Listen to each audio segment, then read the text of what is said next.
With the new Cosmic Creations expansion, lots of new players are joining Legends of Runeterra, so I thought it would be a good chance to put together a video looking at the wide range of starter decks that are suitable for beginners.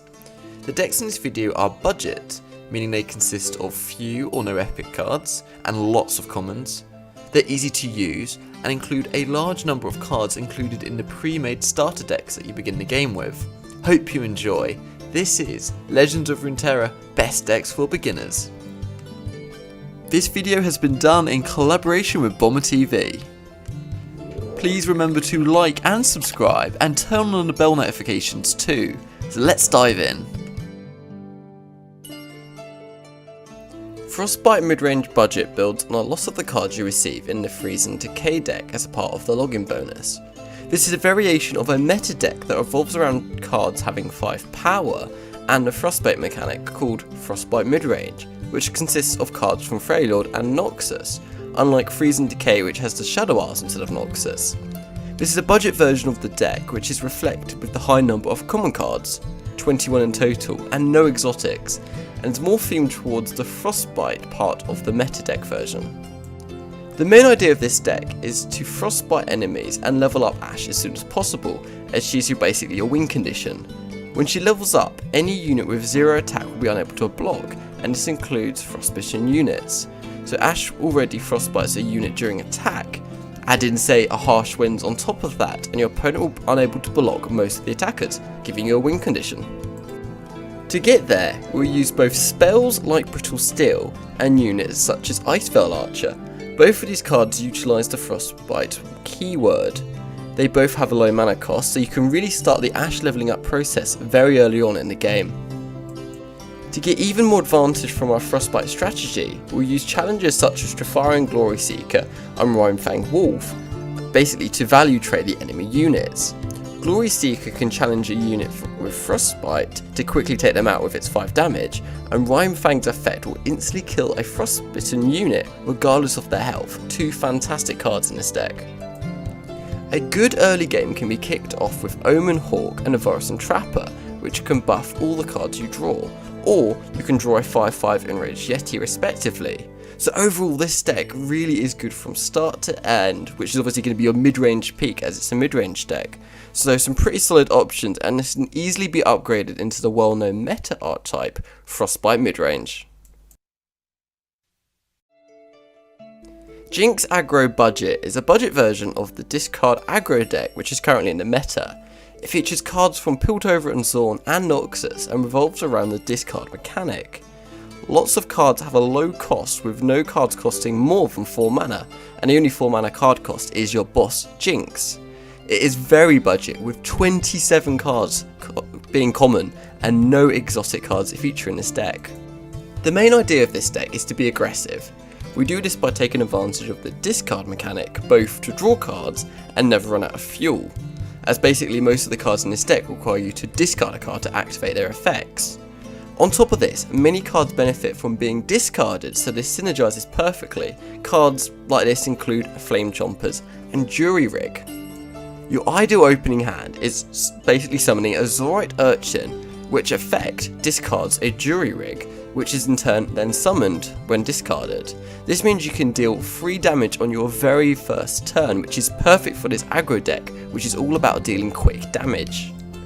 We also like to go wide, which means having lots of units on the field, and take advantage of Arena Battlecaster, which buffs all the units' attacks and goes basically in for that kill, so you can really deal quick damage in a very aggressive style. Later in the game, your opponent will start to defend themselves, and we can finish them off with burn cards such as Get Excited and Knocks Them for 4, which deals directly to their units or Nexus. Aim for the opponent's Nexus primarily, but aim to take out your opponent's key units if you feel this would be more beneficial.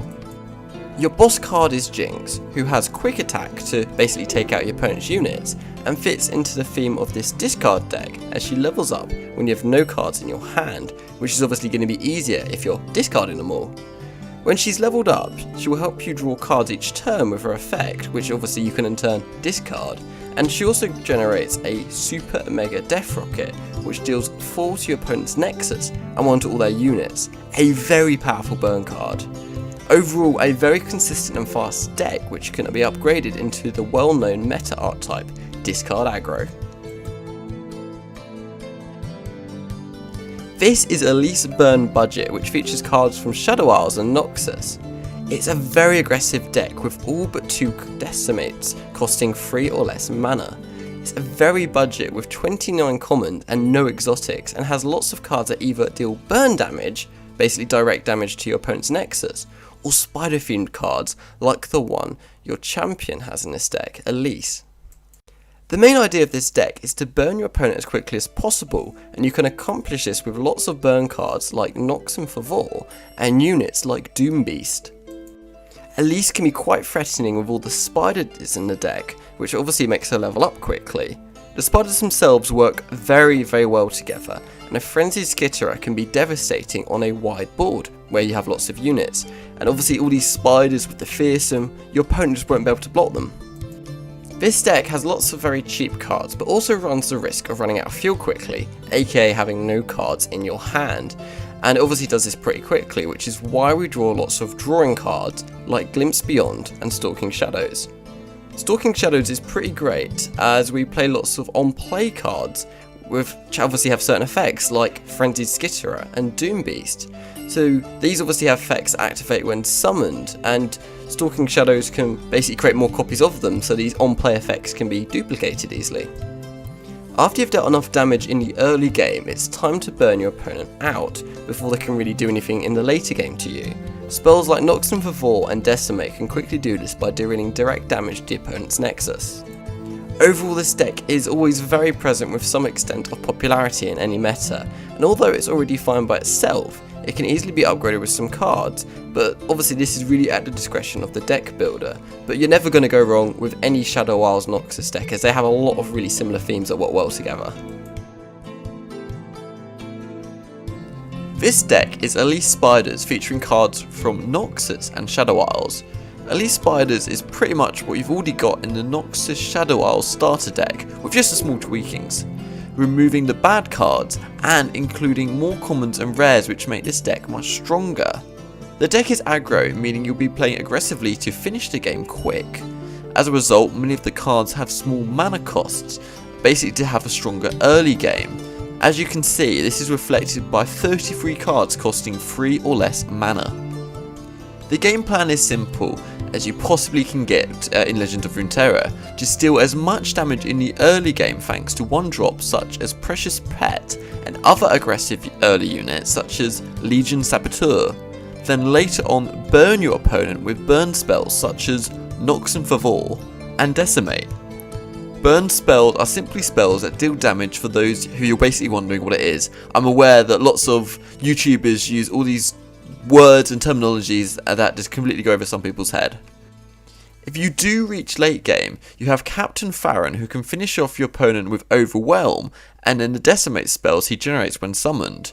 At this stage, your opponent should have pretty much very slim or small amounts of Nexus health left, so this is basically a win condition if needed. Elise should not be protected more than usual, just treat her as a normal unit. On games where she does level up, she can actually be quite strong, but again, don't be overprotective against her unnecessarily. Save your spells to take out your opponent's key units, rather than saving Elise. And I know this sounds a bit controversial, basically, even though the deck is named after her, but bear with me here. Focus on having a very good opening hand and mulligan heavy for 1-drops. If you are lucky enough to have 1-drops already, keep them, and then mulligan everything else for 2-drops. Mulligan basically means searching for certain cards from your opening hand when you're given the opportunity to remove the ones you don't need, so this will obviously be doing right at the start of the game. It's important to get your opponent's Nexus health as close to 10 or even lower if possible, so don't worry about sacrificing units on attacks if this does lead to them dealing a bit of damage. When you do reach that endgame stage, then you can try and finally burn out your opponent with burn spells such as Noxus Favor, Decimate, and Captain Farron, who I discussed earlier on. So overall, this is a very fast deck, both for winning and losing. So as long as your win rate stays above 50%, then you're good to go. This is Demacia Allegiance, or Mono Demacia, and this is one of the decks which has been staple for Legends of Runeterra in that kind of Demacia mid-range category. This basically means the deck revolves around combat with a strong peak around mid-game. This is actually a fairly aggro version of the deck with no cards costing 6 or more mana. This is a budget version, and you can easily look at incorporating elite synergies by adding your Garen, or this can be upgraded to an even more mid-rangey version with cards such as Citria the Bold and Genevieve Elmheart. Two fantastic exotic cards, and I would suggest removing your Screeching Dragons if you want to fit these cards into this deck. I want to point out that this is the budget version and is actually a starting point for a much stronger version of the deck, and it's actually performing quite well, and it has been performing quite well for quite a while now. The idea is to take as much value trades and gain as much value as possible, either in terms of the cards in the hand or crushing board presence. So basically this means getting preferable battle trades for those who aren't really familiar with what the kind of value trade term means. It's still important to get a good early game in the opener, but not as important as you have the tools to stabilise and regain the board control, either by recovering with Radiant Guardian, who has life steal when summoned after one of your unit's deaths, or punishing the opening attack of your opponent by casting fast spells such as Single Combat and Concerted Strike, which both involve striking your opponent's cards. This should be quite preferable for you, as your Demacia cards love combat and their effects and stats are suited to this.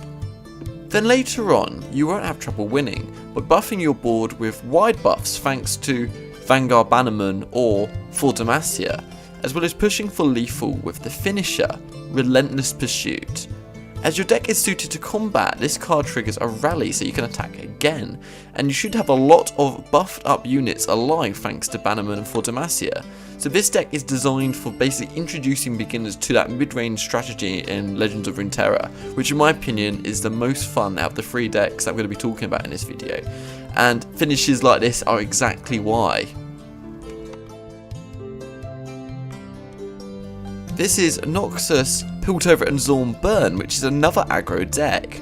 Many beginner decks are aggro as the cards are typically cheaper to craft and the playstyle is simple. Deal as much damage as you can, as fast as you can. Many control boss cards are usually exotic, making them more expensive to craft as a result. The budget rule applies to this deck as well, with a crazy amount of cards being common, 30 in total. It also has a reflective aggro theme with everything but Darius and Decimate costing 3 or less mana. With this deck you want to do as much damage as possible early on, then close the game out with burn spells such as Get Excited, Nox in Favor and Decimate.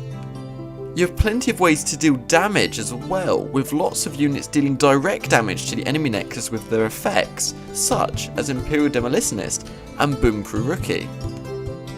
Other cards such as Legion Grenadier and Newscast Salesman incorporate burn damage via Last Breath. This means when the unit dies, or in Newscast Salesman case, his casks die, it will deal damage to the opponent's nexus. So this is a nice alternate way to also deal burn damage quickly to your opponent's nexus. Most of the time you should be able to win by turn 6 when you play a leveled up Darius and go for the winning attack. Darius levels up when your opponent's nexus has 10 or less mana, which gives him a crazy 10 power once he does level up. One attack from him with his Overwhelm is usually enough to win, or at least put you in a very good winning position. Don't be tempted to use Mystic Shot or other removal spells on units. You need them to go directly to burning the enemy nexus. There are obviously exceptions to this rule, but this is generally a pretty good rule of thumb to apply when using this burn themed deck. Again, this is a very fast deck and a pretty fun one to use too, but not so much fun for your opponent. I hope you like that pun. And there we go guys, I hope you found this video useful and helped give you an idea of what type of decks you can start using in the game. What you'll quickly learn is Legends of Runeterra is an extremely generous game, so you won't have to limit yourself purely to budget decks and can quickly start looking at more premium decks using any cards you desire. The data presented here is analysed by Bomber TV using MOBA Analytics. He's a Masters tier player with a background in game theory and game design. He took the most winning archetypes into Master Tier, excluding ones with small play rates, analysed their key properties on why they are so strong. Link to his channel is in a pinned comment and in the card above. What is your favourite starter deck? I would love to hear in the comments. This channel is purely focused on Legends of Runeterra guides, looking at top 10s, best meta decks, budget decks, as well as predictions for upcoming patches. If you want more of this, you know what to do. Please remember to like and subscribe and turn on bell notifications too. See you next time, guys.